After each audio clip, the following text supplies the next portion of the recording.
Kartikeya. Amma, I saw your short video. Gongura Pulihara. Please explain the recipe.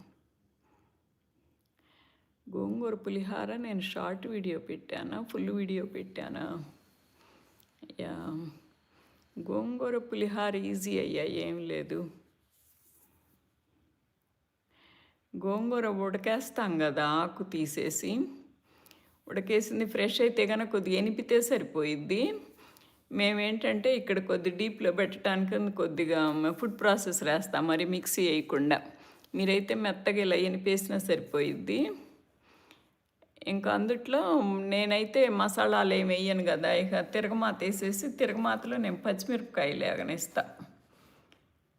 మనకు కాబట్టి పచ్చిమిరపకాయలు వేగిన తర్వాత ఈ గోంగూర కూడా వేసేసి గోంగూరలో ఆ పచ్చిమిరపకాయలు ఉడకనిస్తాను. అప్పుడు ఆ గోంగూరలో ఉన్న ఉప్పు కారం పీల్చుకొని ఆ పచ్చిమిరపకాయలు టేస్ట్ ఉంటాయి.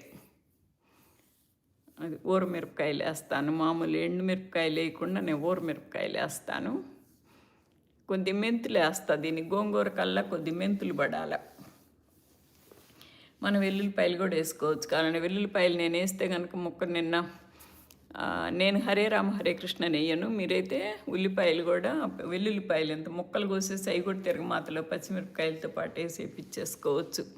ఏ పులిహార కలిపినట్టు కలిపేసుకోవటం ఇంకంతే. నేను ఈ గోంగూర పులిహార